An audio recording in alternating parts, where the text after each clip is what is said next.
Hey, Luke here with Ellen. Hello. Hello, Ellen. Now, you will be hard-pressed to find anyone who is a bigger Assassin's Creed fan than Ellen. Isn't that true? Look at that face. It's a face that says yes. More Assassin's Creed. Yikes, there we go. And it is a good time for Assassin's Creed fans because there is a new game on the horizon. Official details about it are still quite thin on the ground, but leaks and rumours strongly point to it being set in ancient Egypt, which is quite an exciting prospect. But Ellen, we're going to find out what the things are that it needs to do, any new Assassin's Creed game needs to do to truly win your heart. Yes. So what do you want to see? First thing I want is a good story with good missions that tie in nicely to the story. When I'm doing an assassination, I don't want to feel like I'm just like ticking off a checkbox and being like, right, I killed that person, okay, I killed that person. The games sometimes can feel a bit like that, can't they? One trap the first game fell into was that you were just being sent off on missions and then you didn't see how it all tied together until the very end, really. Assassin's Creed 2 really built upon kind of actually showing how what you did had an effect on the world, and that's what I want to see. I want to see like how my actions are affecting the storyline and the world around me. I want to feel like what I'm doing has consequences, but I also want those missions to be fun. So you're saying like no filler missions almost? It's no like filler missions. It's got to be all important, all story related. Yeah, and I don't want any of those missions that I feel are shoved in. It felt like Assassin's Creed 3 did that a lot. There's lots of these big historical moments that lots of people in America will know because they studied it at school. Right. If we don't include it, it'll be really bad. And so Connor was shoehorned into so many different things. Found himself like tripping through every major event in American independent history. I did this and that and that, and then it got a bit ridiculous. So you want that balance. Sometimes you just see things play out, and then sometimes you are actually, sometimes you're the star. You're the star. So Assassin's Creed has given us some pretty famous video game characters. I'm thinking of Ezio, thinking of the Fries. The Fry twins, I love the Fry twins. Yeah, I want some cool, interesting characters who have a lot of depth to them. The new character, like, it's going to be set in ancient Egypt, so, they're going to be a fairly different character, I think. I mean, just chronologically, it's likely to be way further back. Yes, like if it is set in ancient Egypt, it's going to be someone who doesn't act like a contemporary person. Yeah, culturally, you would think it's going to have to be miles away. They would carry themselves differently. Different outlook. It's really important that they nail the protagonist because that is the person that you're going to be stuck with for like 30 hours, all the stuff that's been coming out, people are like, oh, it's going to be a longer game. So if I'm going to be stuck with this person for ages, I want them to be compelling. I want them to be compelling, I want them to be interesting. I absolutely fell in love with Evie because I felt she was such a brilliant balance. She's serious, but she's also, I'm gonna have a laugh. Like, she was the one that believed in all the mysticism, whereas Jacob was like, no, I'm gonna start a gang. So she's like, no, cool it. Let me tell you about these apples. Called like codexes, there's apples of Eden. We need to worry about this stuff. And I think being set in ancient Egypt, there's gonna be more of that mysticism, but I still want that humour there as well. Another thing is that, like the Assassin's Creed games, you constantly bump into historical characters. Of course. And like most kids in the UK, I think at least, studied a bit of ancient Egypt, mainly in like primary school, 10, 11. Yeah. And it's like, ooh, we're going to learn about ancient civilizations, hieroglyphics, ooh, this is fun. So, the water wheel. Yes. Irrigation. Papyrus paper. And how is it made? Tell me more. Yeah, well, you get the thing and then you squash it and then you dry it out and then it's just all this stuff that is stuck in there from when I was a kid. So I'm like, you want to explore it. I want to explore that world. That was the greatest thing for me about the Ezio series and then Syndicate, because I was like, I'm in London and they've done it so well. Charles Dickens and Da Vinci and... Yeah, so like you bump into these people. Syndicate dealt with it better than 3, because in 3 it's just kind of going, okay, here's this important person, I'm going to go do a job for them. Okay, here's this important person, I don't really care who you are, I'm going to do a job for you. And it's just a bit of a roll call. And it wasn't Connor's fault, but the writers kind of shoehorned him into all of these different situations, different people, didn't quite work. Syndicate, Jacob and Evie meet Charles Dickens and I'm like, it's Charles Dickens. they're slightly freaking out over who they're meeting. They meet Queen Victoria and they're like, bloody Queen. It's the Queen. It's the Queen. They treat it with the gravity that it deserves. Yeah. Your Majesty. So you're saying in the new one, when your character inevitably meets Cleopatra, they just want to be like, what? You are a God walking amongst us, rather than just like, oh, hello Cleopatra, can I find you 20 feathers? Interested as well, you know, maybe Tutankhamun. I don't know whether it's going to jump around in time or whatever, but I want to come across really interesting people. And then also, I don't know whether this will be a popular thing, I want like that slightly annoying character that everyone gets annoyed at. In the Assassin's Creed Ezio series, it was the minstrels that would come up and be like, oh, I'm going to play you a song. It's just something to go online and be like, these guys, man. These guys. And it's just one of these things where you meet a fellow Assassin's Creed fan and you're like, oh, minstrels, oh my god, yeah. Like, and you could just like rant about so all the various times, like, I was like this close to finishing a thing. The hand that deals in death so far does walk among his friends. So you want there to be like a papyrus seller or something who's like always dropping his things. Yeah. And... Okay, fair enough. Assassin's Creed fans want weird things, I guess. Now, Assassin's Creed games are so defined by the city or the environment that they're in. How do you think that ancient Egypt, if indeed that is it, which it almost certainly looks like it's going to be, how do you think that could compare with, you know, the Italian settings, the, you know, places in France and the US? For me and for a lot of players, the world that you're in environmentally is as much a character in the game as any other of the historical people that you'll meet. A big flaw in 3, revolutionary America didn't have many tall buildings. And that's not America's fault. That's not America's fault. We're not pointing fingers here. You had the frontier where you could climb trees and you were like 10 feet from the ground, or you go into towns and you could climb 2-story buildings, maybe 3 if you were lucky, or a church. It was very difficult to just do a rooftop run from one side of the city to the other. Which was so easy in the Ezio games. In the Ezio games, you're like, yeah, there were loads of routes across the rooftops. I remember in Brotherhood just being like, hold down the shoulder button,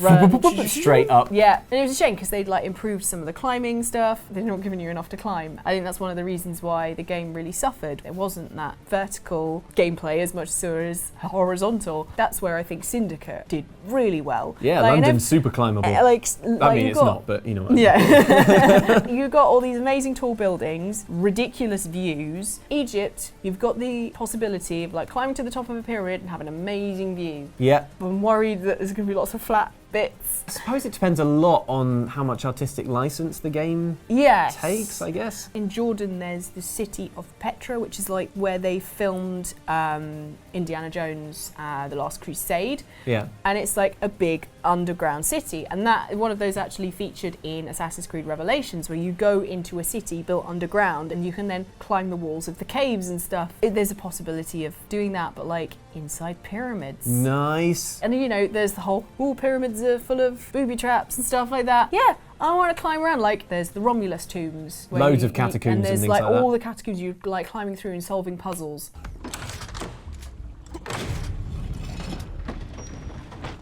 I'd love to do that in an Egyptian pyramid. Different ways to travel around as well. If there's the Nile, I want to hop across on crocodile. From crocodile to crocodile. I don't want to hear about historical accuracy. I want to hop from crocodile to crocodile. And then there's apparently going to be boats, and I'm thinking it's going to be more like the boats in Venice. Egypt is not all complete desert. I want to see towns. There have been rumours that it's going to be in different time frames. We were chatting about this the other day, that someone suggested lots of scaffolding everywhere because they're building constantly. You can climb the scaffolding. Climb the scaffolding. What's the thing, like a little while ago, did you see it for Egypt from the air? Yeah. And they discovered like about 3 or 4 cities that were huge. Yeah. And you could see the outlines and the walls were like massively thick, and then there was walls within walls. I think a lot of those ancient cities have just disappeared, but you can still see they're the still size there. of them were massive. They were huge, and they'll be more like the cities that you got in the first Assassin's Creed game. And what I loved about that is all the buildings were so close together. I just want to run around ancient Egypt and it be cool and not just running along in a straight line on the roads because it's quicker. So I'm hearing that ancient Egypt, very, very cool, very promising setting, but we're going to need some very creative ways to get around and to vary the environments. Camels. I don't know when they were like fully introduced as, you know, transport. I heard that they were more of a Persian thing. I looked this up on Google before. We should have camels, just in case everyone was like, no. Yeah, so like whenever camels were introduced into Egypt.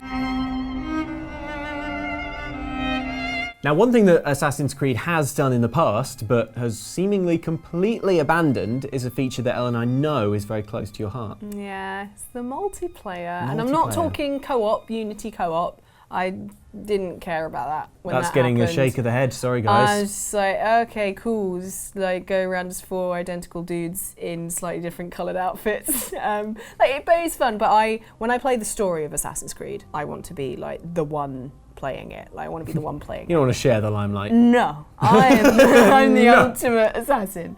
But the multiplayer introduced in Brotherhood, so good. I played the hell out of it in Brotherhood Revelations and 3. Remind people what that multiplayer was so for those who multiplayer- possibly didn't play it. Actually, one of the first ever Let's Play videos that I made on YouTube was me making a video about multiplayer on Assassin's Creed being like, this is the best game ever. It's basically hide and seek, but with Assassin's Creed. My memory of it is that there's a lot of sort of wandering around, acting, You just basically, the main thing is you have to act like an NPC. which is fun. You have to trick people into thinking you're not a player. And then whammo! Yeah, so you just go and then you go smoke bomb like that. Little too. Look, that came a little too It's quickly so to your good. reflexes.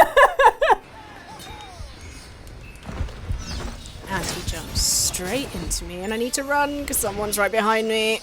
Yeah. So what? I mean, why do you think really they? good. Why do you think they got rid of it? I think, the Unity, they were focusing on the co-op, and then there wasn't enough people crying out, where is the multiplayer? I got to like level 50 so that when I got Assassin's Creed 3, my player character would have like 2 little dolls on them of previous game characters. Oh, cool. So like you got little rewards for playing. I absolutely love it, and I wanted to come back because I want to play it loads more.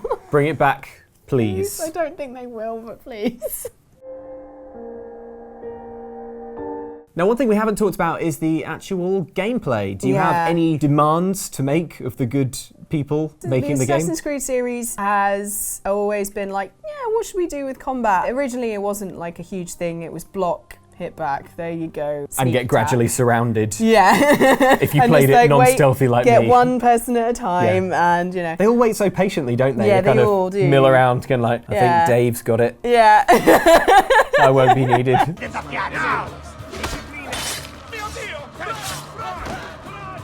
Oh no, Dave! It's me now. They tried to emulate Rocksteady Batman. Yeah. It didn't quite. Syndicate was the best combat that I've played in an Assassin's Creed game for a while. It had some ridiculously cool finishing moves.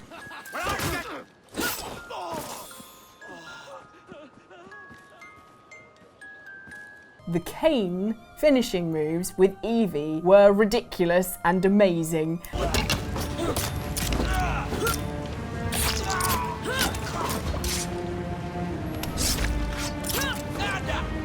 I want to see fun, weird Egyptian weaponry and see how an assassin would use that, of course, alongside, the original Assassin's Blade.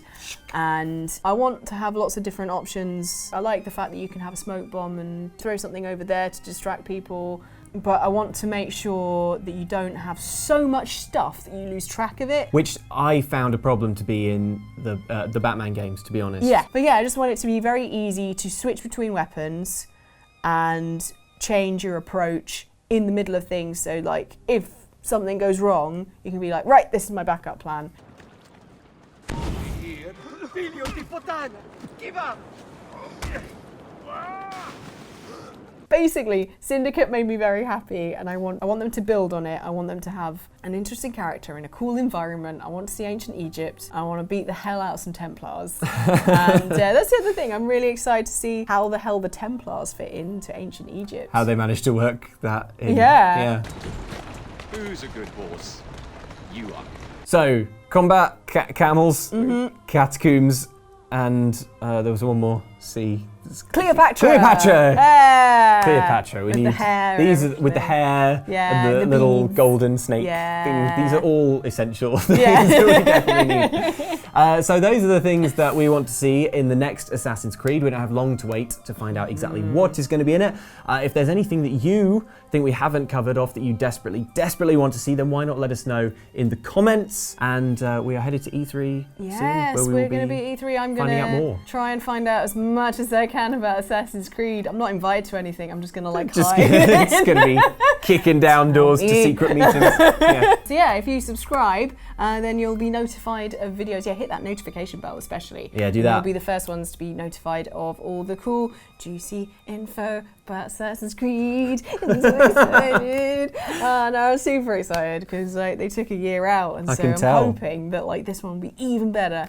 So please, Ubisoft, let me, please. I feel like Ellen has a lot more she wants to tell me about Assassin's Creed. We're going to do that off camera now. Thank you for watching, guys. Goodbye.